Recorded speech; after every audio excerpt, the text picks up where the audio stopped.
Nick, I am your father.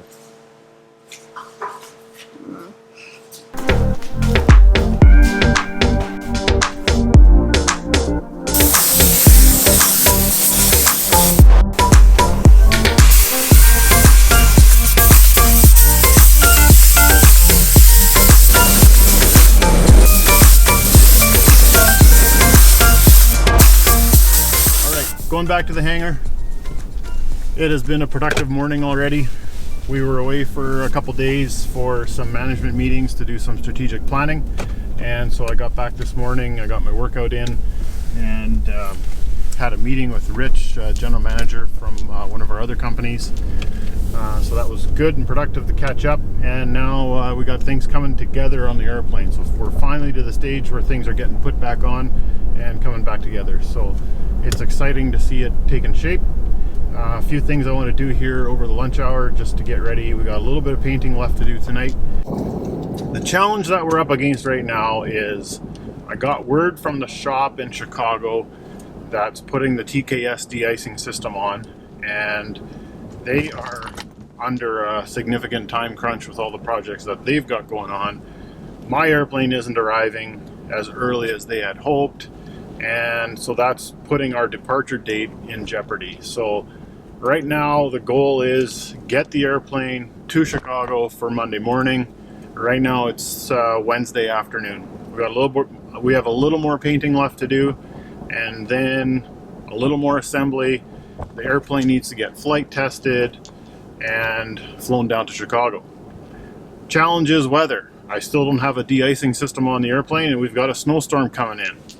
So now I'm up against the weather. I got to get this out of here before the weather hits, before the snowstorm hits on Saturday. So that's the challenge. We're working hard, and we are going to do our very best to make it happen.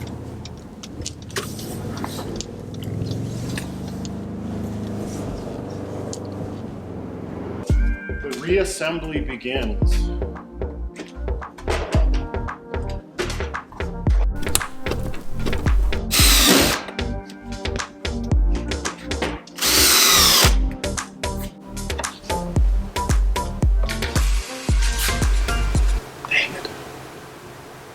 This isn't good. Okay, this is one of the risks of owner trying to do things he probably shouldn't. I use screws that are a little too long, and so they got jammed, and now because they're stainless steel, they're pretty soft material, the screwdriver rounded inside the head, and so now I kind of need to get this fixed and cleaned up before Joe the mechanic gets back.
So it's a snow day here, and we thought what a great day to go back to the hangar and go through some safety equipment and survival gear that we're going to need for this trip. So we are going to catalog everything that we've got, and I need to double check that against some of the regulations. There are some rules as to what we have to have on board the aircraft for doing an ocean crossing like this. So we're going to start by just cataloging everything that we have and getting a real good picture of what we've got. Overwater survival gear. ICAO Annex 6 and the cars require that the following be carried on single engine flights over water beyond 100 nautical miles gliding distance from land. Well, we're way more than 100 nautical miles gliding in any case. So hypothermia protection survival suits, a life raft equipped with an attached survival kit sufficient for the survival on water of each person, given the geographical area and season of the year, shelter, water, and a way of visually signaling distress. We also need to have equipment on board for starting a fire. This is my son Adam. Adam's in grade 12, and we decided that as a celebration, a way of celebrating his graduation this year, we'd bring him along on this journey. So Adam, he's got a day off school today because it's a snow day. So he's going to help me go through all this survival gear, and we're going to catalog it, make sure we know what we have, and we're going to check it against the regulations to make sure we have the right things. So Adam, are you ready to help? Yeah. First of all, this is a rapid ditch bag. So this is the bag that's going to carry the bulk of our survival gear. It is a high visibility bag. It's got a reflective stripe on it so it can be seen at night, and it's also a flotation device, so it floats. So we want to make sure that we have all of our really essential gear in this bag. This is a life raft that we're going to be carrying on board, and it is a inflatable life raft. So what happens here is, in the event of an overwater ditching, we need to get this thing out of the aircraft quickly. It's very heavy, it's 70 pounds, and it has over here what is called a painter line. This painter line is also essential for us to know where it is, so that when we get this life raft out of the airplane and ready to deploy, all of us would be floating in the water by that point. We'd all align ourselves on the painter line, and with one big tug, we'd give it a yank, and the life raft automatically inflates. We're not going to do that now because this is a one-time use only. This is also a bag that will go inside the rapid ditch bag. This thing is also sealed from water so that what's inside doesn't get wet. We've got candles, and we also have waterproof matches.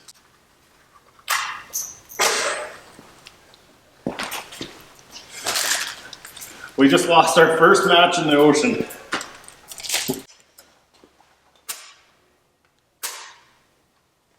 There we go. It stays nicely lit.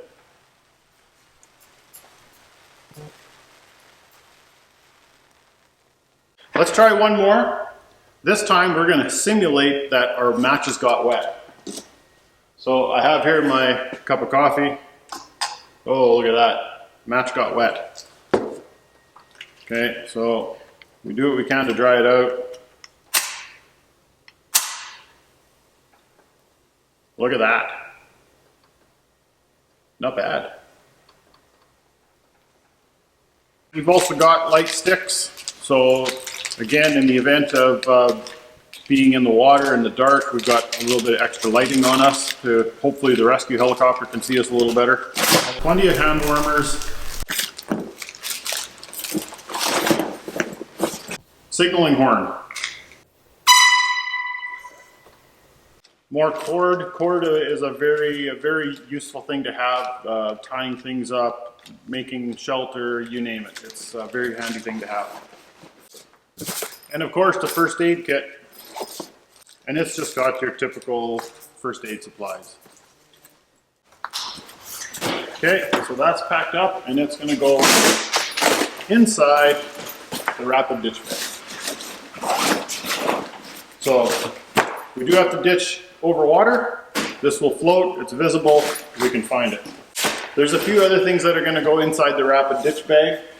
We have a hatchet that we're going to bring along, and so this obviously very handy if we need to go and find some wood to make a shelter, get warm, or possibly fend off polar bears. This is a PFD, a personal flotation device. So all three of us are going to be wearing these as we cross with a survival suit. What's inside of here is essentially the exact same thing as you would see on a commercial airliner, where the flight attendants would demonstrate before the flight. Okay, so to deploy this PFD, all Adam would have to do is give this tab a yank. and it would inflate. It would pop out of the Velcro case and inflate around his neck and keep him buoyant. I have a commercial airline PFD. So this would be the same as what you would see. And coincidentally, this one is an old leftover from Air New Guinea, which I flew, the airline I flew on many, many times when we lived in Papua New Guinea for 6 months. So we have this one here. We're going to actually put it on and deploy it. Now, this thing is old. I have no idea. We might pull the cord and it might pop your head off. Yes. Do you want to try it or do you want me? I want to. You want to? Okay, so take that one off. Okay, so put this over your head. This is the gas cylinder. So inside every PFD that you have on a commercial airliner, there's the gas cylinder. Here's the jerk to inflate. What it does is it punctures the end with a pin and then it would inflate. So we're going to show that momentarily here. A couple other things. This is a sensor that will sense water and it will turn on this strobe light. Adam found the whistle already. There you go. Okay. So Adam, as per the instructions, because every time you fly commercially, you always listen to the instructions. Yeah, I do. You do, okay. So you know exactly how to do this. Now, can you imagine doing this while you're floating in water? Right here. Yeah. At a time. So just take this one and just give it a good yank. Let's see how much it takes. There we go. Okay, do the other one.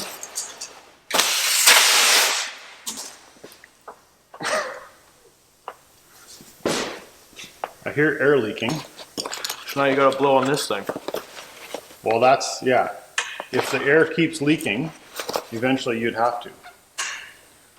Okay, so one thing you'll notice, and this is what I found out firsthand, when Luke and I went to Survival Systems in Connecticut for training, we got to get into the pool and put these on. And you can see that it really cradles your head. It really restricts your movement. And you can imagine if you're floating in water, this thing wants to push up over your head like this. So it's actually quite uncomfortable and it's really hard to even swim or get your bearings or figure out where you're going. You can see Adam, his side vision is quite restricted. He's getting tossed around in the waves. Okay, so just imagine trying to orient yourself and get towards a life raft or some sort of search and rescue equipment.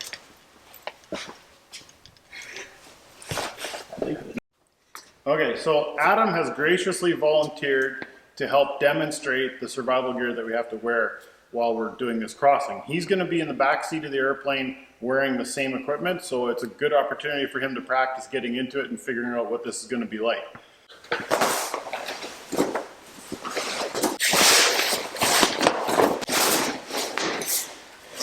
So while we're in the airplane crossing the ocean, we're more than likely just going to wear the suit up over our hips like this.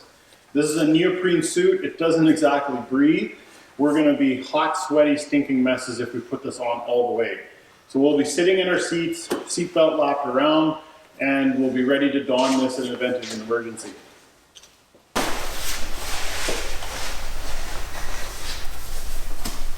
Good and ink up. Watch it. Don't pinch your chin there.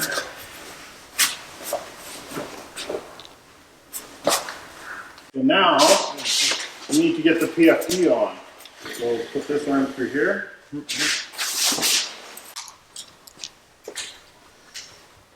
All right, so now we've got good communication with Adam. We're going to be flying basically as high as we can. The more altitude we have, the more time we have to think and plan and get prepared for the eventual ditching. So in the case of the motor quits, it gives us more time. So typically, if we're up at about 15 to 18,000 feet, we probably have 15 to 20 minutes before we are going to crash. So if we're up that high, we need oxygen. So what we wear is called a cannula. It's this device here. So we're going to put this on Adam to show how this works. Tubes go up the nose. There we are. Adam's getting good oxygen being supplied into his nostrils there. It's plugged into the airplane. He's got hearing protection, communication. He can talk to us, and he's ready for a ditching. All right, there's one more very, very important thing here. Right before we left at Callowit, Adam wanted a double-double. So we go to the Tim Hortons and we get Adam a double-double. Well, now we're halfway over the Atlantic Ocean and Adam needs to pee. What now?